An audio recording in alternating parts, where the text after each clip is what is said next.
guys, welcome back to my channel. My name is Sophia. If it is your first time on my channel, you're highly welcome.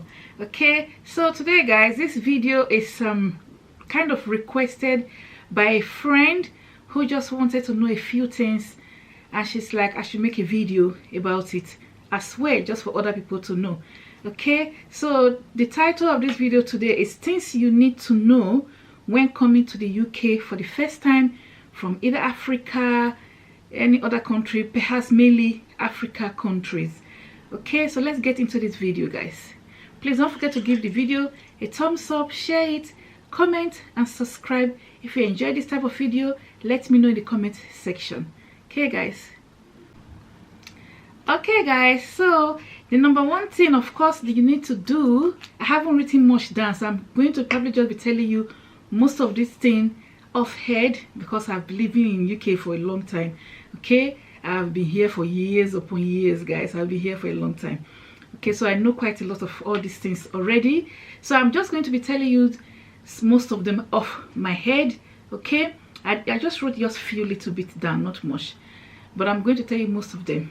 Okay, so of course the first thing you are going to do, of course, before you even say you're coming to UK, you would have probably gotten your visa, either student visa or maybe your spouse marriage visa or visiting visa, whichever kind of visa you have already. As I said, this video was requested by a friend who I've already told some of the stuff, but then of course she felt like maybe I should make a video as well, just in case someone else might be looking for a video. I'm sure there'll probably be other similar videos, but this is my own experience. I'm trying to share what I know, rather I'm trying to share. Okay, so I'm sure you would have got your visa of any form, of any kind. The second thing you need to know as well, after you've got your visa, of course, one thing you need to know is make sure before you come to UK you get your coat, your winter coat, especially if you're coming during winter. So winter starts anything from around November, December. It's pretty starting to get cold. Even sometime October, it's already kind of getting cold, you know, because UK weather is the most strange weather. We can be in summer now, and before you know it, it's raining. Before you know it, it's snowing. Before you know it, it's everything. You can have almost all the season in one day. Okay, so prepare yourself when you're coming in winter. Make sure that you look for the time of winter. Okay, look for because I think winter is between that, either December, January, February, or between November, January, February. I'm mentioning November because it's cold around that time as well. That's why I'm mentioning November, you know, but I'm sure there is certain time if you check on the Google. I didn't check very much, but I could check if I want to, but I know that it's pretty very cold during that time. Okay, so make sure that you have your winter coat, whichever country you're coming from, either Nigeria, any other country or Africa country that you're coming from. Make sure you get a good winter coat. Okay, a very good thick winter coat, because the thing is that some part of UK is very cold, some part is not extremely cold, but it's cold everywhere during winter. Okay, secondly as well is before you come to UK, unless you already have relatives that you are going to be staying with, okay, especially if you are coming as a student. If you are coming as a student and the relative you are going to be staying with, if they are close to your school, then you don't need to worry too much. But let's assume you are coming as a student and you don't have any relative, and perhaps you are also coming, maybe either you are coming on your own or you are coming with your wife and a child or children. Please be very prepared, be financially ready, be mentally, physically, everything ready. Okay, make sure you have enough money financially, and I mean financially ready, because one thing is that when you get to the UK, once you get to the UK, you are going to have a bit of a challenge finding accommodation.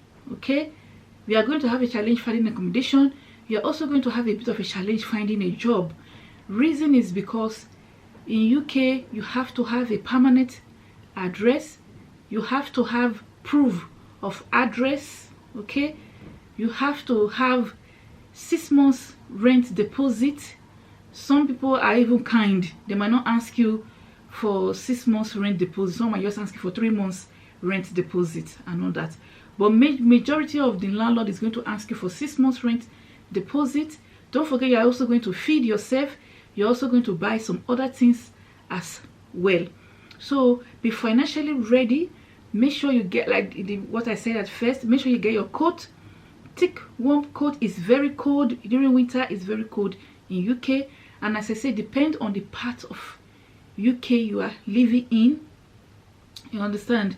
Some parts are more cold, like in London where I am. It's not as cold compared to where you are in Manchester or Birmingham, the most coldest place, which I don't like classifying as UK, is Scotland. That's different entirely. Those places are extremely very cold.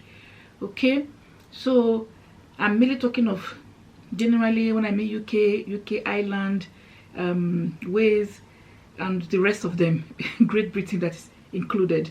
Okay, so I'm not talking of Scotland. Those places you need different kind of a video for those places. You understand? But be financially be ready, be prepared. Okay, because I say you're going to face some challenges. Okay, another thing you're going to probably face is people might look at you strangely. Okay, you might not understand the bus. Like they have different type of buses. They have the tall double-decker buses. They have the smaller ones which are not double-decker. Okay, so they have those kind of buses. You might not understand the travel system. One thing you might need to do is always ask question of anything that you don't understand. Always ask question when you are here. You understand? Always make sure you ask question. Okay, a lot of people would like to help you, but at the same time you will also meet people who are not going to really help you as such. So they don't even know where you are asking. Like as me, you're asking them, you are going this place, can they direct you? Some of them don't even know it. Even though the places, they just walk past it. That's because they don't pay attention a lot. You understand? They don't pay attention a lot to where they are just passing by. You know, that's a lot of things that I've experienced that one quite a lot. You'll be asking someone, oh, I'm going to this place, and they'll be like, I don't really know it, you know, but they just walked past it. But because they don't pay attention to it, they walk past it every day, but they don't pay attention to that place. Okay, so yeah, and another thing I want to also mention is that make sure when you are coming to UK, I think I've mentioned it already, make sure you are financially okay. It's very, very important. And accommodation, okay, make sure you have enough money to feed yourself at least 3 months. Okay, make sure that it's so important. That's why I keep talking about finance, because it's very important. If you are coming with your children, you are not going to be able to put them in school straight away, because first of all you need to have a permanent resident, which I mean a permanent accommodation. Okay, because the school is going to be asking, the children's school is going to be asking you where you are staying. You know, you can't give them an address you are going to be staying for only 2 weeks, and then you are going to give them another address again in another 2 weeks or in another 3 weeks. No, they are not going to take that. Okay, so you need to save up at least 6 months rent. The problem is that most landlords find it difficult to want to give students accommodation. They find it very difficult because, you know, as a student you cannot work more than 20 hours a week. Okay, you can only work 20 hours a week. So if you're coming with your wife, she can work full-time. Okay, but you also need to remember that there's also child care that you need to also pay. If you are working, if your wife is working full-time and the husband is also working and going to school, or the wife vice versa, you have to look for someone to help you pick your children. Okay, because that's one thing that you also need to know as well, because you cannot leave your children in school. Okay, you can't leave your children in school. Once they finish school, you need to go and either pick them up, or you need to put them in after school club. If you don't do that, the school will call you several times. If they don't get hold of you, you have a very high chance of your children being reported to social service. Okay, so you have to think of all those things. You have to plan yourself very well. If you're not coming with a child, then it's fine. If you're not coming with children, then it's fine. If it's just you and your husband, or you and your spouse, whichever, then it's fine. At least you don't have to worry about child care. You just have your own self to worry about. Okay, but remember that you need at least 6 months rent deposit, or at least 3 months rent deposit. Some people will accept. Okay guys, so the next thing I'm also going to be sharing is that remember that you are not coming to another Africa country. Okay, so African food, let me use myself because I'm a Nigerian. Nigeria food is not cheap in UK. Okay, so while you are preparing yourself to come from Nigeria or come from any other part of the Africa country, remember that your food in UK here is not cheap. Okay, because you know they have to import it and all that. So the food are not cheap over here as people think. Some people think in Nigeria is cheap. No, the food is not cheap over here. The food might be very cheap in Nigeria, where you can buy a bucket of crayfish for less than £3. Over here in UK, it's a very small little pack you are going to buy for so much money when you convert the money. Okay, so another thing is that there's a lot of bills as well to pay in UK. So people don't understand that. They think that in UK everything is free. They think maybe you're only paying for your rent and that is it. So people even think that the electricity that we get 24 hours is free, but it's not free. Now there's different type of bills to pay in UK. So we have things like council tax. If you happen to be living in accommodation that does not have everything included in your rent, you are going to be paying council tax. And then of course you are going to be paying your electricity, your gas, your telephone. Okay, so like if you want internet broadband, you need a landline, you are going to be paying for that as well, plus the internet. Okay, and then also your mobile phone. If you want a nice phone, contract phone, we are going to be paying for that. Already I've counted 5 bills already.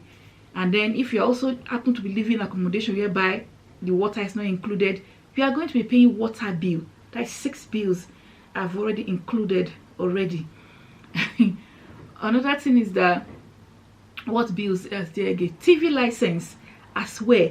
If it's not already included in your rent, you are going to be paying TV. There's a chance you are going to pay TV license, because I pay TV license as well. And I'm sure a lot of people in Nigeria do not pay TV license, but you have to pay TV license in UK.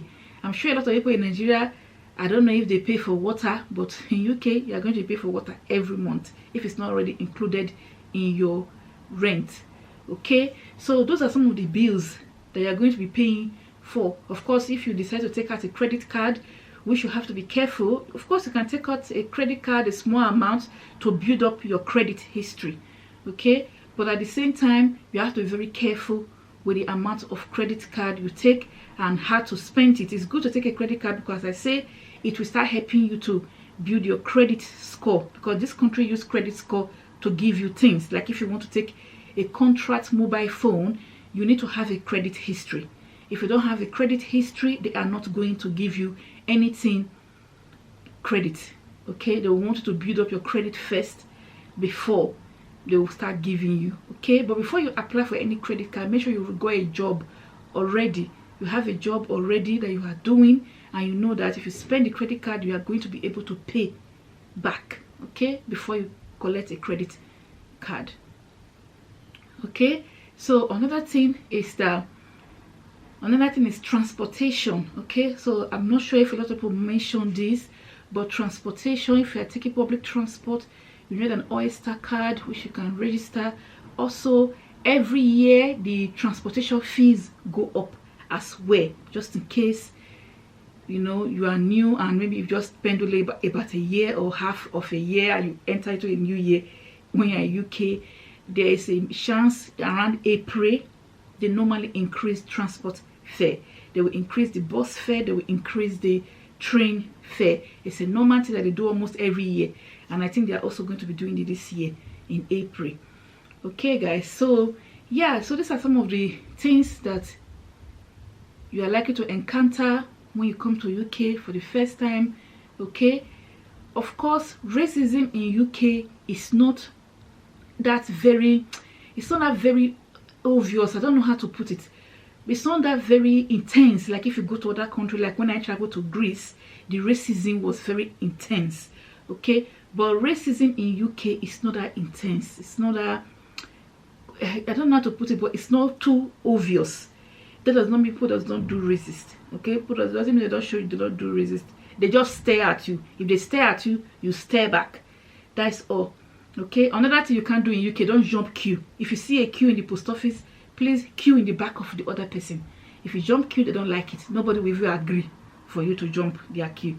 Okay, so any other thing I've forgotten here, maybe in another video, if you guys want me to do another kind of video, maybe I might mention it. But this one was just a friend that just wanted me to do a video about things that you need to know before coming to the UK for the first time. Okay, so prepare yourself. Okay, prepare yourself. Remember, UK weather is mainly cold and chilly. We are soon going to go into spring very soon anyway, because this is February now. Spring is coming pretty very soon.